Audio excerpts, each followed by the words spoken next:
시편 67편은 저자 또 언제 쓰였는지 어떤 상황 배경에서 쓰여졌는지 전혀 알 수가 없습니다. 다만 오랫동안 유대인들이 그 추수감사주일에 하나님께서 우리에게 복을 주셔서 풍성한 수확을 거둔 것에 대해서 감사하는 마음으로 불렀던 찬양이 시편 67편입니다. 그래서 1절 말씀 보면 하나님은 우리에게 은혜를 베푸시고 복을 주시고 그의 얼굴빛을 우리에게 비추셨다.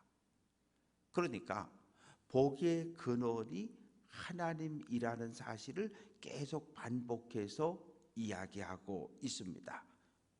6절 땅이 그 소산을 내어 주었는데 하나님 곧 우리 하나님이 우리에게 복을 주셨다. 하나님이 주시는 복 가운데 하나가 땅의 소산이 풍성한 것, 가축들이 늘어나는 것, 자손이 번성하는 것, 이런 것들이 다 하나님이 우리에게 주시는 복인데 하나님이 주신다는 거예요. 그러니까 복의 근원은 하나님이시고 또 7절도 하나님이 우리에게 복을 주시리니, 성경은 철저하게 복을 주시는 분은 하나님이라고 고백하고 있는 거예요. 근데 우리는 한동안 목사가 복을 주는 줄 알았어요. 왜? 목사님들이 그렇게 조금 잘못 가르쳤기 때문에. 목사는 하나님께 기도해서 하나님의 복이 성도들에게 임하기를 위해 기도하는 자예요. 목사는 복의 근원이 될 수가 없어요. 저도 하나님의 복을 받아야 사는데, 하나님의 은혜를 받아야 저도 살아가는데, 제가 마음속에 주머니에 복을 잔뜩 넣고 있다가 올 때마다 하나씩 나눠주는 그런 사람이 아니에요. 복의 근원은 하나님인 것을 고백하고, 이스라엘 백성들아 모든 민족들아 복을 주시는 하나님을 찬양하라는 거예요. 우리는 정확하게 알아야 돼요. 복의 근원은 하나님. 그래서 우리가 만복의 근원 하나님 찬양하잖아요. 시편 68편은 다윗이 썼는데 그 사무엘하 10장 11장에 보면 암몬과 그 연합군하고 전쟁을 했던 적이 있어요. 그 전쟁에서 크게 승리한 이후에 하나님께 올려드린 찬양이 시편 68편입니다. 그래서 1절 2절을 보면 마치 암몬 연합군과 전쟁을 하는데 누가 하는 거? 하나님이 하시는 거예요. 하나님이 이스라엘의 장군으로 왕으로 앞장서 나가시는 거예요. 그래서 하나님이 일어나시니 원수는 흩어지고 미워하는 자는 도망가는데, 어떻게 도망가느냐? 연기가 막 피어올라도 바람이 확 불면 연기가 날아가는 것처럼 뜨거운 불 옆에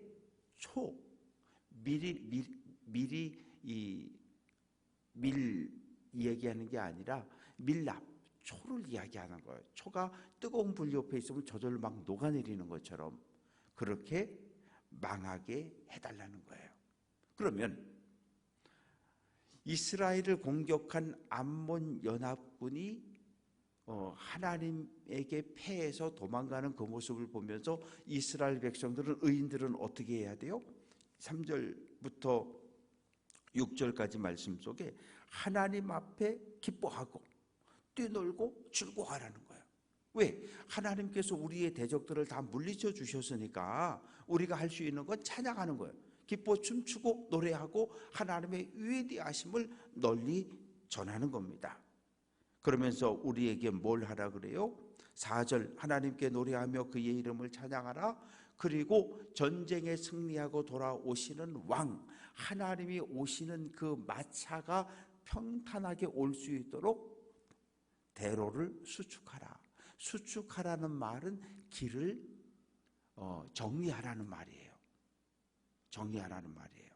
그래서 요즘은 그런 모습을 보기가 쉽지 않습니다. 그러나 90년대 후반 평창에서 목회할 때만 해도 이 추석 때가 되면 추석 한 3, 4일 일주일 앞두고 온 동네 사람들이 나와서 길부욕을 했어요. 그래서 장마로 홍수로 이렇게 움푹움푹 파이고 쓸려나간 모든 길을 다 평탄하게 만들고 풀을 다 베고, 왜? 추석 명절에 자녀들이 멀리서 고향 찾아오는데 좀 고향을 깨끗하게, 도로를 깨끗하게 차들이 잘 올 수 있도록 그렇게 하기 위해서 전쟁에 승리하고 돌아오시는 왕의 길을 평탄하게 하라. 그러면서 5절 말씀 보면 그의 거룩한 처소에 계신 하나님은 고아의 아버지, 과부의 재판장. 이 로마, 그리스 신화, 애굽의 신화, 바벨론의 신화, 이런 모든 나라들의 신화를 보면 신은 이 땅에 있는 왕의 아버지예요. 애굽 왕 바로는 태양신 라의 아들이고, 로마 황제는 태양신 아니면 제우스의 신의 아들이었어요. 그런데 우리가 믿는 하나님은 고아의 아버지, 과부의 재판장. 누가 고아입니까? 아버지가 세상을 뜨면 고아가 되는 거였어요. 남편이 세상을 뜨면 과부가 되는 거였어요.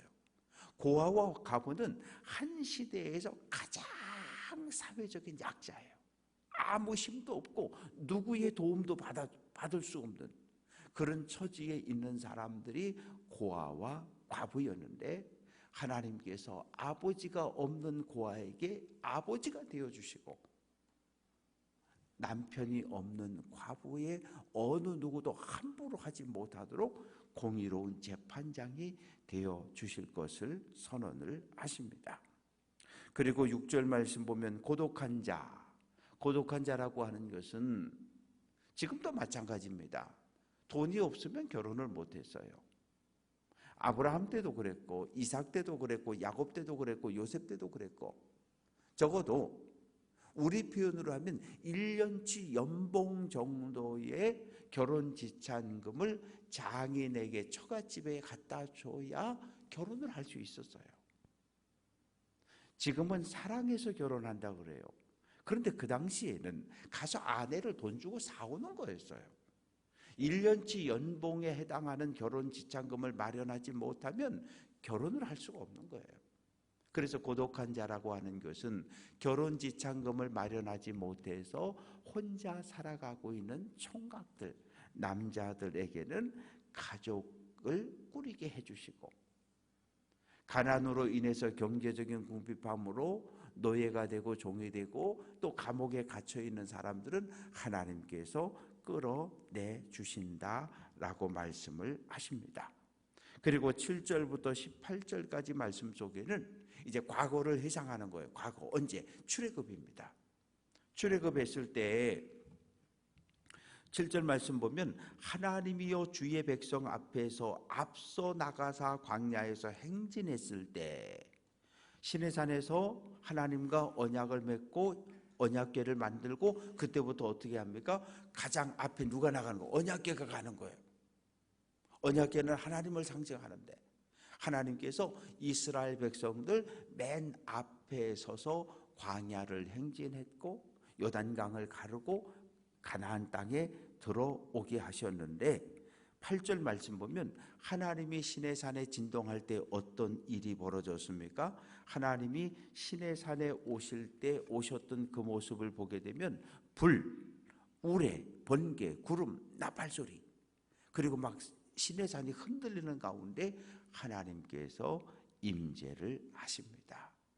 그리고 어떤 일이 벌어졌습니까? 광야에서 9절 말씀 보면 주께서 흡족한 비를 보냈다. 여기서 흡족한 비라고 하는 것은 하늘의 만나입니다. 하늘에서 매일매일 내려왔던 만나를 이야기합니다.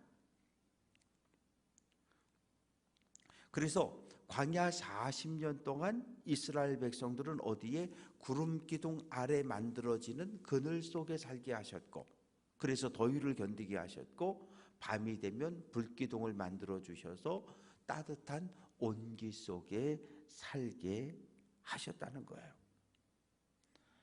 그리고 11절 말씀 보면 여인들의 이야기가 나오고 있는데, 암몬과의 전쟁에서 아니면 아말렉과의 전쟁에서 승리하고 났을 때 여인들이 하나님을 찬양하고 전쟁에서 너무나 큰 승리를 거두었기 때문에 이스라엘이 전쟁에서 승리하면 전리품을 나누는 방법은 절반은 전쟁에 참여한 군사들에게 나누어지고 나머지 절반은 전쟁에 참여하지 않고 집에 머물고 있던 다른 백성들에게 나누어 주는데, 암몬과의 전쟁에서 얼마나 큰 승리를 거두었는지 집에 있는 여인들에게까지 전리품이 다 돌아갔다는 거예요. 우리말로 하면 금반지도 주고 은반지도 주고 뭐 이렇게 옷도 주고 이렇게 전리품을 골고루 다 나누었고, 13절 양우리에 누울 때에는 그 날개를 은으로 입히고 그 깃을 황금으로 입힌 비둘기 같도다. 은과 금을 엄청나게 많이 전리품으로 가져왔음을 이야기하고, 14절 전능하신 이가 암몬 연합군을 공격해서 패하게 할 때, 14절 살몬의 눈이 날림 같도다. 산에 눈이 내리는데 바람이 불면 눈이 막 흩어져 날아가는 것처럼 그렇게 지금 적군들이 도망을 치고 있다고 이야기합니다. 그러면서 바산에 사는 하나님의 산이다. 바산에 사는 높은 산이다. 너희 높은 산들아 어찌하여 하나님이 계시려고 하는 산을 시기하여 보느냐. 이 말은 뭐냐 하면, 가나안에 살던 족속들은 자기들이 믿는 신이 가장 높은 산에 있다고 그렇게 생각을 하면서, 이스라엘 백성이 믿는 하나님은 어디에? 시온산에 있는 이 자기들이 믿는 신이 계신 산보다 훨씬 낮은 곳에 있다고 업신여기고 무시했던 거예요. 그런데 어떻게 됐어요? 전쟁에서 이스라엘의 신 하나님께서 암몬과 모든 연합군의 신들을 물리치고 멸망시키고 승리함으로써 하나님의 영광과 능력을 드러냈습니다. 그러면서 하나님은 이 시온산에 예루살렘에 영원히 계신다고 선언을 합니다. 그리고 이제 19절부터 31절까지 말씀 속에서 하나님은 어떤 하나님이냐, 오늘 암몬 연합군과 전쟁에서 오늘의 고통에서 이스라엘 백성을 해방시키고 승리케 하시는 하나님이 바로 이스라엘의 하나님이라고 고백을 합니다. 19절 날마다 우리 짐을 지시는 주. 마태복음 11장 28절 수고하고 무거운 짐진 자들아 다 내게로 오라. 하나님은 우리의 짐을 대신 져주시는 분이고, 예수님도 우리의 수고하고 무거운 짐을 가지고 오라고 말씀하셨고, 그래서 20절 하나님은 우리에게 구원의 하나님이라. 하나님이 이스라엘 백성들 의인들은 구원하시지만 이스라엘을 공격하는 암몬 연합군 하나님을 대적하는 사람들은 어떻게 한다고요? 21절 정수리를 하나님께서 딱 때려서 죽인다는 거예요. 정수리 임하잖아요. 이마를 쳐서. 그리고 22절 폐에서 달아나서 바산 험한 산에 숨고 바다 깊은 곳에 가서 숨어 있을지라도 하나님이 다 숨은 곳에서 끄집어내서 멸망을 시키실 것이고, 어느 정도까지? 원수들의 피가 이 땅에 흘러서 개들이 그 피를 핥을 정도까지로 큰 승리를 거두게 하신다라고 말씀을 합니다. 그러면 25절 속옷치는 처녀들 전쟁에 승리하고 돌아옵니다.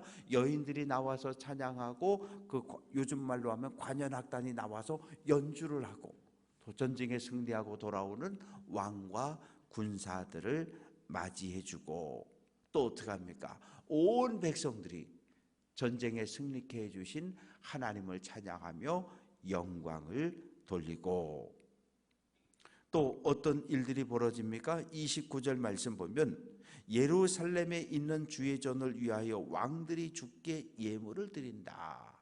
전쟁에 패했어요. 이스라엘이 승리했습니다. 그 소문이 쫙 퍼집니다. 그러면 어떤 일이 벌어집니까? 31절 고관들이 애굽에서 나오고 구스인들이 하나님을 향해서 그 손을 신속히 들리라. 애굽에서 사신들이 오고 구스에서 사신들이 오고 주변 여러 나라들 그리고 전쟁에 패한 나라들도 예루살렘 성전을 방문해서 하나님께 예물을 드리고 평화를 선언한다는 거예요. 이제 우리 그만 싸우자. 평화조약을 맺는다는 이야기를 하고 있습니다. 그러면서 이제 32절부터 마지막 절까지 말씀 속에는 구원의 하나님, 능력의 하나님, 복 주시는 하나님을 찬양하라는 것으로 마무리하고 있습니다. 그래서 시편 68편은 암몬과의 전쟁에서 승리하게 해주신 하나님, 그 하나님을 찬양하라는 거예요. 우리도 마찬가지예요. 기도의 제목을 놓고 기도합니다. 그 기도의 제목이 응답됐어요. 그럼 어떻게 해야 돼요? 하나님 앞에 감사하고 찬양해야 돼요. 병에서 고쳐주셨던, 문제를 풀어주셨던, 자녀의 취직, 승진, 어떤 문제든지 우리가 놓고 기도했을 때 응답을 경험했으면 받은 은혜에 감사하고 찬양하는 우리 귀한 성도들 될 수 있기를 주님의 이름으로 축원합니다.